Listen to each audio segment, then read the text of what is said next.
Student तो कैसे हैं आप लोग? आशा करते हैं ठीक ही होंगे। तो इस समय कोविड का प्रकोप बहुत ज़्यादा तेज़ी से फैल रहा है, तो आप लोग जहाँ कहीं भी हैं मास्क ज़रूर पहनें और सैनिटाइज़र का प्रयोग अवश्य करें। तो आज हम लोग के अप्लाइड फ़िज़िक्स सेकंड का ये तीसरा लेक्चर है और 2 लेक्चर पहले चैप्टर के हो चुके हैं। बच्चों को काफ़ी अच्छे से समझ में आया होगा। आज जो है हम लोग का तीसरा लेक्चर है। तो आज जो हम लोग का तीसरा लेक्चर है, आज मैं इसमें 2 टॉपिक आप लोग का बहुत अच्छे से क्लियर करूँगा और ये 2 टॉपिक बहुत ज़्यादा इम्पॉर्टेंट है, हमेशा एग्ज़ाम में पूछे जाते हैं और फ़िलहाल ये दोनों टॉपिक 5-5 नंबर में पूछे जाते हैं। तो आज कम से कम आज आप लोग का 10 नंबर एकदम पक्का क्लियर हो जाएगा। मैं वीडियो के पहले ही गारंटी लेता हूँ, जब आप लोग लास्ट तक पूरी वीडियो देखेंगे तो आप भी सोचेंगे कि आज हमारा 10 नंबर एकदम से क्लियर हो गया। और ये वीडियो आप अगर एक बार देखते हैं तब भी आपका 10 नंबर एकदम पक्का क्लियर हो जाएगा। तो मैं आप लोग से यही कहूँगा कि अगर आप लोग इस वीडियो को देखना प्रारंभ कर दिए हैं तो अंत तक ज़रूर देखें, नहीं तो आपको कुछ भी समझ में आने वाला नहीं है। तो देखो, मैं जो बच्चे इसमें नए जुड़े हैं मैं उन बच्चों से कहना चाहूँगा कि चैनल को सब्सक्राइब कर लें और बेल आइकन को ज़रूर प्रेस कर लें, ताकि मैं कोई भी वीडियो अपलोड करूं तो उसका नोटिफिकेशन आप लोगों तक जल्द से जल्द पहुंच जाया करे, ताकि आप लोग का कोई भी वीडियो मिस ना हो। तो आओ हम लोग ज़्यादा ना बात करते हुए अपने टॉपिक पे चर्चा करते हैं। आज का जो टॉपिक है हम लोग का, उस टॉपिक पे हम लोग अपने आते हैं और बात करते हैं। तो आज का टॉपिक जो है वो हम लोग का है कला तथा कलांतर। कला तथा कलांतर आज हम लोग पढ़ेंगे कि कला तथा कलांतर के बारे में, कि कला क्या होता है तथा कलांतर। तो आज हम लोग कला तथा कलांतर का डेरिवेशन भी करेंगे। और मैं फिर एक बार आप लोग से यही कह दे रहा हूँ कि जो भी बच्चे इस वीडियो को देख रहे हैं वो पेन और कॉपी ज़रूर लेकर बैठें, ताकि वो मतलब नोट भी कर सकें, ताकि उनको समझने में कोई दिक्कत ना आए। तो चलो हम लोग अपना वीडियो शुरू करते हैं और आगे चर्चा करते हैं। कला तथा कलांतर। जब किसी माध्यम में कोई तरंग संचरित होती है, मतलब जब किसी माध्यम में कोई तरंग संचरित होती है, मतलब माध्यम में कोई तरंग संचरित होती है, संचरित मतलब इकट्ठा होती है, तो माध्यम के कण अपनी साम्य स्थिति के दोनों ओर सरल आवर्त गत करने लगते हैं। तो मतलब दोनों ओर सरल आवर्त गत करने लगते हैं। सभी कण साम्य स्थिति के दोनों ओर एक ही प्रकार के कंपन करते हैं, परंतु किसी क्षण पास पास के कुछ कणों के विस्थापन व गति की दिशाएं भिन्न भिन्न होती हैं, अर्थात भिन्न भिन्न कण कंपन की भिन्न भिन्न कलाओं में होते हैं। मतलब इसमें यह बताया गया कि मतलब जो होते हैं वो भिन्न भिन्न कण कंपन की भिन्न भिन्न कलाओं में होती है। और फिलहाल एक चीज़ आप लोग ने इसमें नोटिस किया होगा, इसमें एक शब्द आया है साम्य। तो फिलहाल साम्य के बारे में मैं आप लोग का एकदम पूरा क्लियर करूँगा इस लेक्चर में, हर एक टॉपिक पे बात करूँगा आज, ताकि आज आप लोग का ये 10 नंबर एकदम पक्का क्लियर करके मैं तभी जाऊँगा। और आप लोग को अगर ये एग्ज़ाम में आप लोग के पूछा गया तो आप लोग का 10 नंबर कहीं नहीं जाएगा। तो मैं अब आप लोग को पहले ये बताऊँगा कि ये साम्य जो इस टॉपिक में आया है साम्य है क्या। तो मैं पहले आप लोग को साम्य के बारे में बताऊँगा, उसके बाद आगे लेक्चर में बढ़ूँगा। तो मैं पहले आपको साम्य के बारे में बताऊँगा। साम्यावस्था किसे कहते हैं, अस्थाई अस्थाई व उदासीन संतुलन परिभाषा क्या है। मतलब मैं साम्यावस्था के साथ साथ आपको मतलब और थोड़ा मतलब बढ़ के बता रहा हूँ, ताकि अगर बाई चांस आपसे ये पूछा गया कि साम्यावस्था किसे कहते हैं या अस्थाई अस्थाई व उदासीन संतुलन परिभाषा क्या है, तो तब भी आप लोग अपना क्लियर कर पाएंगे। तो मैं पहले आप लोग को ये बताता हूँ साम्यावस्था किसे कहते हैं और अस्थाई अस्थाई व उदासीन संतुलन परिभाषा क्या है। तो आगे हम लोग बढ़ते हैं। इसमें यह लिखा है साम्यावस्था किसे कहते हैं, अस्थाई अस्थाई व उदासीन संतुलन परिभाषा क्या है। साम्यावस्था किसे कहते हैं, अस्थाई अस्थाई व उदासीन संतुलन परिभाषा क्या है। तो इसके हम लोग अब आगे पढ़ेंगे कि क्या लिखा है, इसका जो डिफिनेशन है वो क्या है। तो जब किसी वस्तु पर कुल बल का मान शून्य हो, जब किसी भी वस्तु पर, जैसे कोई वस्तु है, जैसे कोई हम लोग कोई मान लेते हैं कि यक्स को हम लोग मान लें कि यक्स एक वस्तु है, यक्स एक वस्तु है और यक्स एक वस्तु है और जो इस पे बल लग रहा है उसका मान शून्य है, शून्य हो तो वस्तु की इस स्थिति को साम्य अवस्था कहते हैं। तो वस्तु की इस स्थिति को साम्य अवस्था कहते हैं या साम्य अवस्था कहते हैं। तो फिलहाल ये भी आप लोग के एग्जाम में 2 नंबर का पूछा जा सकता है अवश्य करके। तो आप लोग से अगर पूछा जाए साम्य अवस्था किसे कहते हैं या साम्य अवस्था किसे कहते हैं या अस्थाई, अस्थाई व उदासीन संतुलन की परिभाषा दीजिए। मतलब ये क्वेश्चन आप लोगों से 3 तरह से पूछा जा सकता है। साम्य अवस्था किसे कहते हैं, अस्थाई, अस्थाई व उदासीन संतुलन परिभाषा क्या है, या साम्य अवस्था किसे कहते हैं। मतलब पूछा जा सकता है 3 प्रकार से 2-2 नंबर में कहते हैं। ऐसा तब भी हो सकता है जब किसी वस्तु पर बहुत सारे बल कार्य कर रहे हों। ऐसा तब भी हो सकता है जब किसी वस्तु पर बहुत सारे बल कार्य कर रहे हों, लेकिन वो इस प्रकार से कार्यरत हों कि वह एक दूसरे को निरस्त कर दें और वस्तु पर कुल बल का मान शून्य हो। ऐसी स्थिति को भी साम्य अवस्था में माना जाता है। तो मैं इसका डेफिनेशन एक बार फिर से शुरू से पढ़े दे रहा हूँ। अगर जो लोग लिख रहे हैं वो लोग लिख भी लें या तो फिर शार्ट स्क्रीन ले लें वीडियो का। देखो, जब किसी वस्तु पर कुल बल का मान शून्य हो तो वस्तु की स्थिति को साम्य अवस्था कहते हैं। वस्तु की स्थिति को साम्य अवस्था कहते हैं या फिर साम्य अवस्था कहते हैं। ऐसा तब भी हो सकता है जब किसी वस्तु पर बहुत सारे बल कार्य कर रहे हों, लेकिन वो इस प्रकार से कार्यरत हों कि वह एक दूसरे को निरस्त कर दें और वस्तु पर कुल बल का मान शून्य हो। ऐसी स्थिति को भी साम्य अवस्था में माना जाता है। तो फिर हम लोग अपने टॉपिक पे बात करते हैं और आप लोग को साम्य क्या होता है ये काफ़ी अच्छे से समझ में आया होगा। तो साम्य आप लोग को काफ़ी अच्छे से समझ में आया होगा। तो हम लोग फिर एक बार शुरू से पढ़ते हैं। जब किसी माध्यम में कोई तरंग संचरित होती है तो माध्यम के कण अपनी साम्य स्थिति के दोनों ओर सरल आवर्त गत करने लगते हैं। सभी कण साम्य स्थिति के दोनों ओर एक ही प्रकार के कंपन करते हैं, परंतु किसी क्षण पास के कुछ कणों के विस्थापन व गति की दिशाएं भिन्न भिन्न होती हैं, अर्थात भिन्न भिन्न कण कंपन की भिन्न भिन्न कलाओं में होते हैं। अब हम लोग आगे देखते हैं। धनात्मक यक्स अक्ष की दिशा में गतिशील तरंग में मूल बिंदु से यक्स दूरी पर स्थित माध्यम के कण का किसी समय टी पर विस्थापन अर्थात प्रगामी तरंग का समीकरण। जो प्रगामी तरंग का समीकरण है वो है y = ये sine 2 pi into small T upon capital T minus x upon lambda.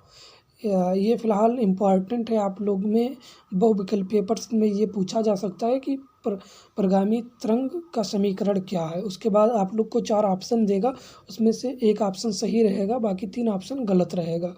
तो ये चीज़ भी आप लोग नोटिस करके रखें। और मैं अब आप लोग को बताता हूँ यक्स अक्ष और वाई अक्ष क्या होता है। पहले मैं आप लोग को बता रहा हूँ कि आज आप लोग का एक पॉइंट में क्लियर करके इस वीडियो में तभी उठूँगा। तो मैं आज आप लोग को फिर से बताने जा रहा हूँ कि यक्स अक्ष और वाई अक्ष क्या होता है। यक्स अक्ष और वाई, तो यक्स अक्ष और वाई अक्ष किसे कहते हैं। तो फिलहाल देखो, ये जो समांतर रेखा खींची होती है इसको हम लोग कहते हैं यक्स अक्ष, और जो ये लंबवत रेखा खींची होती है इसको हम लोग कहते हैं वाई अक्ष। फिलहाल यक्स अक्ष और वाई अक्ष आप लोग को काफ़ी अच्छे से समझ में आया होगा और आप लोग जान चुके होंगे कि यक्स अक्ष किसे कहते हैं और वाई अक्ष किसे कहते हैं। तो जो ये वाली रेखा होती है, इसको हम लोग कहते हैं यक्स मतलब वाई अक्ष, और जो इधर की रेखा होती है इसको हम लोग कहते हैं यक्स अक्ष और इसको कहते हैं वाई अक्ष। तो आप लोग का जो यक्स अक्ष और वाई अक्ष का डाउट था वो भी आप लोग का काफ़ी अच्छे से क्लियर हो गया होगा कि यक्स अक्ष किसे कहते हैं और वाई अक्ष किसे कहते हैं। तो फिर हम लोग फिर से अपने टॉपिक पे बात करते हैं। तो हम लोग अब आगे अपना बात करते हैं। y = ये sine 2 pi into small T upon capital T minus x upon lambda. तो अब स्पष्ट है कि विस्थापन y का मान ज्या, मतलब साइन को हिंदी में ज्या कहते हैं, ज्या के कोणांक अर्थात 2 pi into small T upon capital T minus x upon lambda पर निर्भर करता है। इस कोणांक को मूल बिंदु से यक्स दूरी पर स्थित कण की किसी समय टी पर कला अथवा कला कोण कहते हैं, इसे फाई से प्रदर्शित करते हैं। जो इसमें है इसको हम लोग फाई से प्रदर्शित करते हैं। और आगे हम लोग देखते हैं क्या है। अब अतः फाई इजकल टू, जो फाई का मान होता है phi is equal to 2 pi into small T upon capital T minus x upon lambda, x upon lambda. उसके बाद हम लोग आगे चलते हैं। अब कला बदलने की निम्नांकित 2 स्थितियाँ होती हैं। अब कला बदलने की जो निम्नांकित 2 स्थितियाँ होती हैं, हम लोग पहली स्थिति क्या है उसके बारे में हम लोग जानेंगे। जो पहली स्थिति है वो क्या है। तो जो इसमें पहली स्थिति है इसमें यह है कि जब टी बदले तथा यक्स ना बदले, जब टी बदले और यक्स ना बदले, मतलब टी का मान बदल जाए और यक्स का ना बदले, तब हम लोग देखते हैं क्या होता है। एक ही कण की 2 विभिन्न समयों पर कला ज्ञात की जाए। माना कि यक्स दूरी पर स्थित कण की समय t1 व t2 पर कला क्रमशः φ1 व φ2 है। तो φ1 व φ2 है, तो फिर देखते हैं φ1 व φ2 है। तो हम लोग देखेंगे φ1 is equal to 2 pi into small T upon capital T minus x upon lambda. और जो φ2 है φ2 is equal to 2 pi into T two upon capital T minus x upon lambda. उसके बाद हम लोग आगे चलते हैं, देखते हैं कलांतर phi delta phi is equal to φ2 minus φ1। Delta phi is equal to होता है φ2 माइनस φ1। अब देखते हैं φ2 minus φ1 is equal to 2 pi t2 upon capital T minus x upon lambda minus 2 pi into t1 upon capital T minus x upon lambda. उसके बाद हम लोग देखते हैं जब हम लोग इसका सल्यूशन करते हैं, इसका जब सल्यूशन करते हैं तो फिलहाल ये चीज़ निकल के आता है। लेकिन हम लोग इसका सल्यूशन कैसे करते हैं ये भी हम आप लोग को बताएंगे। आज मैं बता रहा हूँ कि आज आप लोग का हर एक टॉपिक मैं क्लियर करके तभी जाऊँगा। और आप लोग वीडियो के अंत तक ज़रूर बने रहिए ताकि आप लोग को हर एक टॉपिक बढ़िया से समझ में आए। तो चलो मैं आप लोग को बताता हूँ कि मतलब ये चीज़ कैसे आएगा। तो जो इसमें t2 upon capital T minus x upon lambda minus 2x into t1 upon capital T minus x upon lambda. तो जो ये माइनस का चिन्ह लगा है,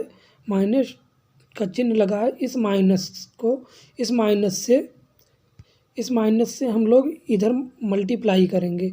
तो जब इधर मल्टीप्लाई करेंगे तो ये जो है ये मतलब यहाँ प्लस जो ये है को हम थोड़ा हाईलाइट करके आप लोग को समझा रहे हैं।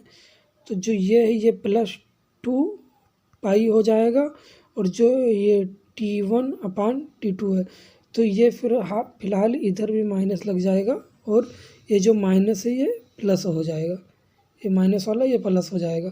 तो जब ये प्लस हो जाएगा और ये माइनस है तो ये जब प्लस हो जाएगा और ये माइनस रहेगा तो फिलहाल ये मतलब जब प्लस माइनस हो ये वाला प्लस, जब ये इस माइनस से हम लोग इधर मल्टीप्लाई करेंगे तो इधर आ जाएगा माइनस t1 अपान टी और इधर प्लस यक्स अपान लैम्डा। तो जब ये प्लस हो जाएगा तो ये चीज़ और ये चीज़ ये दोनों कट जाएंगे। ये दोनों जब कट जाएंगे तो और ये इधर ये माइनस अंदर मल्टीप्लाई करते हैं तो इधर प्लस बचा है। तो जो ये अब इधर हम लोग का इधर हम बताते हैं, इधर हम लोग का इतना चीज़ बचेगा, इधर इतना बचेगा, बाकी ये वाली चीज़ कट जाएगी और इधर जो बचेगा इधर बचेगा इतना चीज़ और ये वाली चीज़ कट जाएगी। तब इधर भी 2 + 2 या पाई बचता है और इधर भी +2 पाई। तो इस 2 को हम लोग इधर कॉमन ले लेते हैं और ये t2 अपान टी, इस t2 अपान टी को इधर लिख लेते हैं और t1 अपान टी को इधर लिख लेते हैं। तो फिलहाल ये चीज़ आप लोग का काफ़ी अच्छे से क्लियर हो गया होगा कि किस प्रकार यहाँ पे सॉल्यूशन हुआ और किस प्रकार ये चीज़ हम लोग का ये चिन्ह निकल के आया यहाँ पे। तो फिलहाल आप लोग को काफ़ी अच्छे से समझ में आया होगा। अब हम लोग आगे बात करते हैं कि यहाँ पे क्या हुआ, जो यहाँ T2 माइनस T1 हो गया। तो देखो यहाँ पे जो ये T है ये फ़िलहाल दोनों में कॉमन है, तो जो 2 पाई है उसके बाद यहाँ पे कॉमन ले लिया गया है, 1/T को कॉमन ले लिया गया है। 1/T को जब कॉमन ले लेंगे तो यहाँ पे यहाँ पे हो जाएगा 2 पाई अपॉन T और into T2 minus T1, T2 minus T1। तो ये चीज़ आप लोग को काफ़ी अच्छे से समझ में आया होगा। उसके बाद फिर del phi is equal to 2 pi upon T into del T. और जो डेल टी है, डेल टी को हम लोग समयांतराल कहते हैं। जो डेल टी होता है इसको समयांतराल कहते हैं। जो del T is equal to T, del T is equal to capital T, तो del phi is equal to 2 radian, del phi is equal to 2 radian. अर्थात एक आवर्तकाल के पश्चात किसी कण के कंपन की कला वही हो जाती है जो उस कण की प्रारंभ में थी। यदि delta T is equal to T upon 2, तो del phi is equal to pi, del phi is equal to phi. अर्थात आधे आवर्त काल के बाद किसी कण की कंपन की कला कण की प्रारंभिक कला के विपरीत हो जाती है। फिलहाल ये टॉपिक आप लोग को काफ़ी अच्छे से समझ में आया होगा। उसके बाद फिर इसमें दूसरा टॉपिक, इसी में दूसरा टॉपिक एक और है, जो इसमें दूसरा टॉपिक है उसको भी मैं आप लोग का क्लियर किए दे रहा हूँ। अगर आप लोग को पहला टॉपिक समझ में आया है तो दूसरा टॉपिक समझने में कोई समय नहीं लगेगा। मैं आप लोग से एकदम गारंटी लेता हूँ कि दूसरा टॉपिक भी आप लोग को काफ़ी अच्छे से समझ में आएगा। तो जो हम लोग का दूसरा टॉपिक है वो है जब यक्स बदले तथा टी ना बदले, और जब यक्स बदले टी ना बदले। और जो हम लोग का यहाँ पे था जब टी बदले और यक्स ना बदले, और जो यहाँ पे है वो है जब यक्स बदले और टी ना बदले। बस थोड़ा उल्टा है, बाकी काफ़ी अच्छा है, आप लोग को काफ़ी अच्छे से समझ में आएगा। तो हम लोग अपना ये भी टॉपिक क्लियर किए ले रहे हैं, जब यक्स बदले तथा टी ना बदले। अतः दो विभिन्न कणों की कला एक ही समय पर ज्ञात की जाए।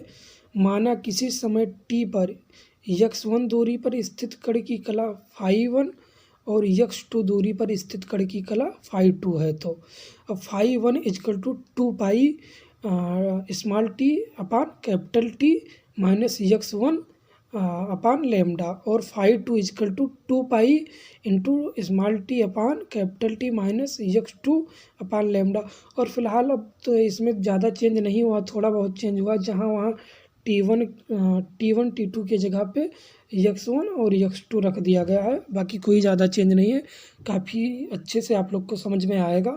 तो हम लोग आगे बढ़ते हैं। कलांतर delta phi is equal to φ2 minus φ1, delta phi is equal to φ2 minus φ1। उसके बाद हम लोग आगे देखते हैं। देखते हैं फिलहाल यहाँ पे देखो, फिलहाल यहाँ पे जो ये प्रिंट करने में यहाँ पे थोड़ी सी गलती हो गई है बुक में, तो इसलिए टॉपिक बढ़िया से समझ में आ जाए। तो हम लोग आगे बढ़ते हैं।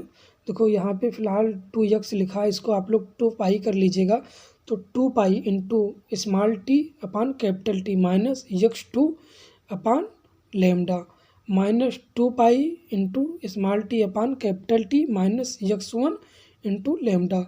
फिलहाल मैंने जैसे आपको आगे लेक्चर में बताया था, मतलब आगे आपको टॉपिक में मैंने बताया और समझाया कि जो ये माइनस है, माइनस से इधर जो ये माइनस है, इस माइनस से इसमें मल्टीप्लाई हो जाएगा। तो ये इधर मतलब ये जो 2 है ये मतलब प्लस 2 पाई हो जाएगा, और इधर माइनस टी अपान टी, और इधर फिर ये जो माइनस लगा ये आपका प्लस हो जाएगा, plus x1 upon lambda, plus x1 upon lambda. तो ये जो minus small T upon capital T, तो ये माइनस में हो जाएगा। तो जब ये माइनस में हो जाएगा तो ये माइनस में है और ये प्लस में रहेगा, तो ये दोनों आपस में कट जाएंगे। उसके बाद इधर प्लस 2 पाई बचेगा और इधर प्लस 2 पाई बचेगा, तो ये प्लस 2 पाई और 2 पाई कॉमन हो जाएगा। उसके बाद हमारा क्या बचता है, ये चीज़ यहाँ प्लस हो जाता तो प्लस को हम लोग आगे लिख लेते हैं। तो x1 upon lambda minus x2 upon lambda, x1 upon lambda और x2 अपान लेमडा, ये इतना चीज़ बचेगा। आप लोग जब सॉल्यूशन करेंगे तो ये इतना चीज़ निकल के आएगा। उसके बाद फिर हम लोग देखते हैं, उसके बाद देखो यहाँ पे जो यहाँ पे लिखा गया है उसमें जो ये लेमडा दोनों में है, तो लेमडा को 1/लेमडा को हम लोग 1/लेमडा को हम लोग कामन कर लेते हैं। तो 1/लेमडा को जब हम लोग कामन करेंगे तो यहाँ पे बच जाएगा 2 पाई lambda into x1 minus x2। उसके बाद हम लोग आगे देखते हैं, delta phi is equal to 2 pi upon lambda into del x, कलांतर is equal to 2 pi upon lambda into पथांतर, del x is equal to lambda और del phi is equal to 2 radian. अर्थात ये टॉपिक आप लोग का बहुत अच्छे से क्लियर हुआ होगा। अर्थात यदि माध्यम के दो कणों के बीच की दूरी लेमडा हो तो उनके बीच कलांतर 2 पाई होता है। अर्थात वह कण कंपन की समान कला में होते हैं, वह कण होते हैं कंपन के समान कला में होते हैं। यदि del x is equal to pi upon del x is equal to lambda upon 2 हो तो del phi is equal to radian, del phi is equal to pi radian. अर्थात यदि माध्यम के दो कण के मध्य की दूरी लेमडा अपान 2 है तो उनके बीच कलांतर पाई होगा। अर्थात वह कण कंपन की विपरीत कला में होंगे। फिलहाल ये टॉपिक मैंने आप लोग का बहुत अच्छे से क्लियर किया और आप लोग का काफ़ी अच्छे से ये टॉपिक क्लियर हुआ होगा। तो आशा करते हैं ये टॉपिक आप लोग का बहुत अच्छे से क्लियर होगा और इस टॉपिक को आप लोग कम से कम 2-3 बार करके देख लें ताकि आप लोग का 5 नंबर बहुत आसानी से क्लियर हो जाए। और इसमें फ़िलहाल कोई ज़्यादा कुछ नहीं है, बहुत बढ़िया टॉपिक था, इसलिए मैंने इस टॉपिक को आप लोग के सामने लाया ताकि आप लोग को समझने में कोई दिक्कत ना हो और काफ़ी अच्छे से ये चीज़ आप लोग को समझ में आई होगी। अब जो हम लोग का दूसरा टॉपिक है वो है ध्वनि एवं प्रकाश तरंग। ध्वनि एवं प्रकाश तरंग। अब हम लोग देखेंगे ध्वनि एवं प्रकाश तरंग के बारे में कि ध्वनि एवं प्रकाश तरंग है ये क्या होता है। ध्वनि एवं प्रकाश तरंग, साउंड एंड लाइट वेव्स। तो फिलहाल आप लोग परेशान मत होइए, आज का लेक्चर थोड़ा ज़्यादा बड़ा होता जा रहा है, बट कोई बात नहीं, आप लोग से मैं वादा करता हूँ आज आप लोग का 10 नंबर एकदम पक्का क्लियर हो जाएगा। तो आओ हम लोग देखते हैं ध्वनि एवं प्रकाश तरंग। ध्वनि तरंग क्या होती हैं और प्रकाश तरंग क्या होती हैं। तो जो इसमें पहला टॉपिक है ध्वनि तरंग में, उसको हम लोग देखते हैं। जो पहला टॉपिक है वो क्या है, ध्वनि तरंग माध्यम के कणों के मध्य दबाव का परिणाम होता है। ध्वनि तरंग माध्यम के कणों के मध्य दबाव का परिणाम होता है। और जो प्रकाश तरंग है इसमें जो पहला टॉपिक है उसको हम लोग देखते हैं। इसमें जो पहला टॉपिक है ये क्या है, देखो प्रकाश विद्युत चुंबकीय तरंग होती है। प्रकाश विद्युत चुंबकीय तरंग होती है। उसके बाद ध्वनि तरंग में आते हैं, हम लोग देखते हैं दूसरा टॉपिक ध्वनि तरंग। ध्वनि तरंगों को संचरण के लिए माध्यम की आवश्यकता होती है। यह तरंगें निर्वात में संचरित नहीं हो सकती है। जो ध्वनि तरंगें हैं, जो ध्वनि तरंगों में दूसरा टॉपिक है हम लोग का वो है ध्वनि तरंगों को संचरण के लिए माध्यम की आवश्यकता होती है। यह तरंगें निर्वात में संचरित नहीं हो सकती हैं। अब आ जाते हैं हम लोग प्रकाश तरंग का दूसरा टॉपिक देखते हैं। प्रकाश तरंग को संचरण के लिए माध्यम की आवश्यकता नहीं होती है। यह तरंगें निर्वात में भी संचरित हो सकती है। अब आते हैं हम लोग ध्वनि तरंग में तीसरा टॉपिक देखते हैं। ध्वनि तरंगें सदैव अनुदैर्ध्य तरंगें होती हैं। जो ध्वनि तरंगें होती हैं सदैव अनुदैर्ध्य तरंगें होती हैं। अब प्रकाश में तीसरा टॉपिक हम लोग देखते हैं। प्रकाश तरंगें सदैव अनुप्रस्थ तरंग होते हैं। जो प्रकाश में होता है प्रकाश तरंगें सदैव अनुप्रस्थ तरंगें होती हैं। अब ध्वनि तरंग में हम लोग चौथा टॉपिक देखते हैं ध्वनि का वायु में एनटीपी पर अधिकतम वेग 330 मीटर प्रति सेकंड तक हो सकता है। अब हम लोग प्रकाश तरंग का चौथा टॉपिक देखते हैं। प्रकाश तरंग का निर्वात अथवा वायु में अधिकतम वेग 3 × 10⁸ मीटर प्रति सेकंड हो सकता है। तो फ़िलहाल ये भी आप लोग में 5 नंबर का, कम से कम 5 नंबर का ये पूछा जाएगा, और 5 नंबर जो मैंने आप लोग को आगे समझाया कला एवं कलांतर के बारे में जो मैंने बताया आप लोग का, आज काफ़ी बढ़िया क्लास रही, और आज आप लोग का 10 नंबर काफ़ी अच्छे से क्लियर हो गया। तो मैं अब लेक्चर के लास्ट में इतनी बात ज़रूर कहूँगा कि आप लोग को काफ़ी अच्छे से समझ में आया होगा। अगर आप लोग आज पहली बार वीडियो को देखे होंगे तो चैनल को सब्सक्राइब कर दें, ताकि वीडियो का हर एक नोटिफिकेशन आप लोग तक आसानी से पहुंच जाया करे, ताकि आप लोग का कोई भी वीडियो मिस ना हो। तो फिर चलो हम लोग चलते हैं। Thank you so much. अगला लेक्चर कल फिर अपने टाइम से निश्चित समय पर होगा।